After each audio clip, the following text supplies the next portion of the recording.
Hello friends, welcome to my channel फाइसाई। तो friends, आज मैं आपको जो महाराष्ट्र से 2020 का जो पेपर हुआ तो उसके फिजिकल साइंस के जो क्वांटम मैकेनिक्स के जो क्वेश्चन आए थे तो वो क्वेश्चन मैं आपके साथ डिस्कस करना चाहती हूँ। सो फ्रेंड्स, अगर आपने मेरे चैनल को सब्सक्राइब नहीं किया तो please subscribe my channel. So let us start.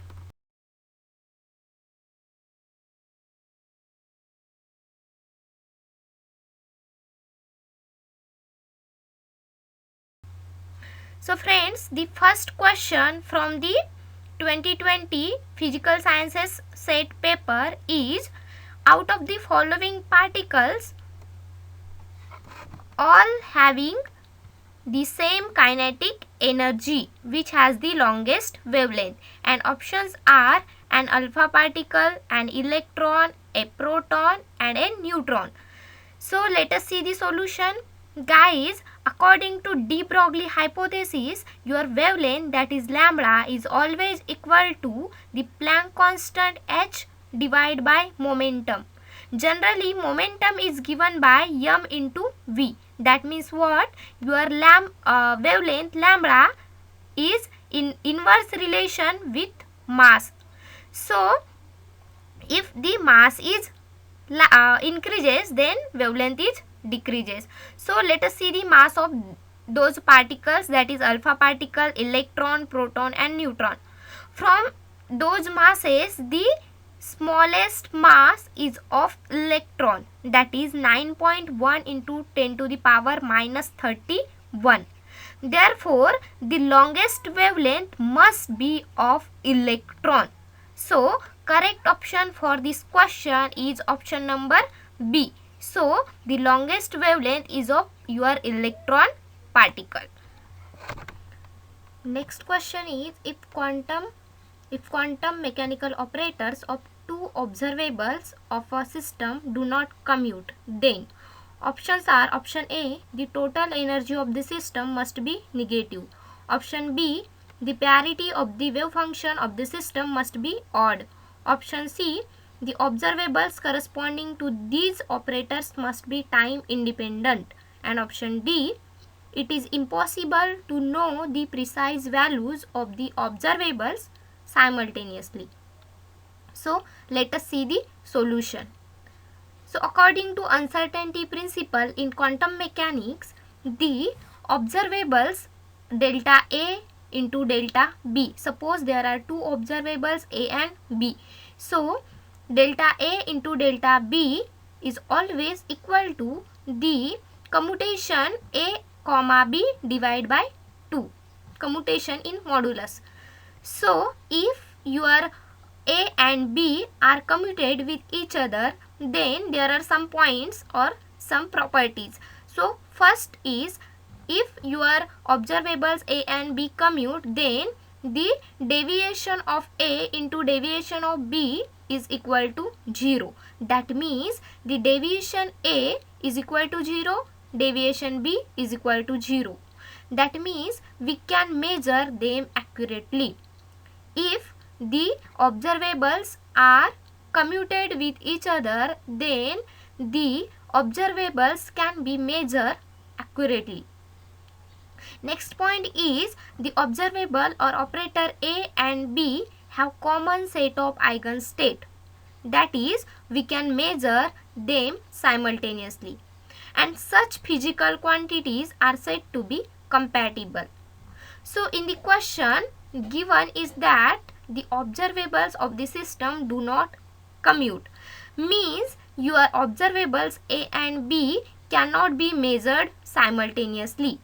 So the correct option for this question is option number D, that is, it is impossible to know the precise values of the observable simultaneously when the system do not commute, when the observables of the system do not commute. So correct option is option D. Next question is, given the operators A and B, A cap is equal to I xpy minus ypx and B cap is equal to ypz plus zpy, then the commutator of A and B is asked. Option A is minus h cut xpz minus pxz. Option B is minus h cut xpz plus pxz. And option C, h cut xpz plus pxz. And last option, option D, h cut xpz minus pxz. So first of all, I want to share with you the commutator algebra. So commutator algebra is the commutator of two operators, that is a and b, is denoted by in the square bracket a comma b, where a comma b in square bracket is equal to a b minus b a. And the commutator indicates whether two operators are commute or not. And two observables a and b are compatible if their operators commute, that is in the square bracket a comma b is equal to 0. Hence we can say ab is equal to ba. So in this question the important formula is used, that is the commutation relation of position and momentum. So commutation relation of position, that is x comma px, is equal to ih cut. This formula is to be used in this question. So let us see the solution. So the operators a and b are given. So in the commutation of a and b equal to, put the values of a and b, ixpy minus ypx comma ypz plus zpy. So take the commutation separately. So ixpy comma ypz plus zpy means take the commutation of xpy with second term separately and ypx with second term separately. In the third step, ixpy comma again take the commutation of xpy with separately ypz and zpy. Likewise take the commutation of ypx separately with ypz and zpy. So I into xpy comma ypz plus I into xpy comma zpy minus I into ypx comma ypz minus I into ypx comma zpy. So here the commutation, for taking commutation, here common out x and common out pz. Then in the bracket, in the square bracket, py and y remaining. So we know the commutation relation between py and y. Again in the next term, here take the commutation of each quantity separately, that is commutation with x and z, commutation with x py, py with z, py with py. So here py are, these terms are same terms are present. So in any commutation, if same terms are or same operators are present, then their commutation always equal to 0. So commutation of this equal to 0. Next, in the next term also y and y present, so there also the commutation equal to 0. In the last term, common out z and px, then remaining y and py. So we know very well the commutation relation of y comma py. So after note down one thing also, that commutation of x px is equal to ih cut, but commutation of pxx is equal to minus ih cut. So commutation of pyy is equal to minus ih cut and commutation of ypy is equal to ih cut. So after solving all these, we get the final answer h cut xpz plus pxz. So the correct option for this question is option C, h cut xpz plus pxz. Next question is, given the ket vector 0 and ket vector 1 are the ground and first excited state for the one-dimensional harmonic oscillator. The uncertainty in position delta x for a particle in the state 1 by root 2 ket vector 0 plus ket vector 1 is given is x cap is equal to root over h cut by twice m omega in bracket a cap plus a dagger cap, and options are delta x is equal to root over h cut by twice m omega. Option B, delta x is equal to root over h cut by m omega. Option C, delta x is equal to root over 2h cut by m omega. And option D, delta x is equal to root over 4h cross by m omega. Let us see the solution. In the question, state of the particle is given, that is 1 by root 2 ket vector 0 plus ket vector 1.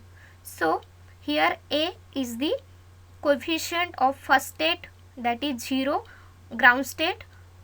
A is equal to 1 by root 2, and the complex conjugate of A, that is A star, is equal to 1 by root 2. Then B is equal to 1 by root 2 and B star is equal to 1 by root 2. So uncertainty in position is given by delta x is equal to root over expectation of x square minus expectation x whole square. So generally expectation of x is given by root over h cut by twice m omega root over n plus 1 in bracket a star b plus b star a. So put the value of n, a, b, a star and b star. So we get the expectation x is equal to root over h cut by twice m omega. Take it as equation number 1. Now expectation of x square is equal to h cut by twice m omega in bracket twice n plus 1 modulus of a square plus twice n plus 3 modulus of b square. This is general formula for calculating expectation value of x square, that is position vector. So put the values of n, a, b. So we get the 2h cut by twice m omega. Take it as equation number 2. So after putting the values of equation 1 and 2 in the uncertainty formula, we get delta x is equal to root over h cut by twice m omega. So correct option for this question is option number A, that is delta x is equal to root over h cut by twice m omega. So friends, please like the video, share the video and follow my channel. And for more updates, please subscribe the channel. Thank you for watching the video. Keep watching.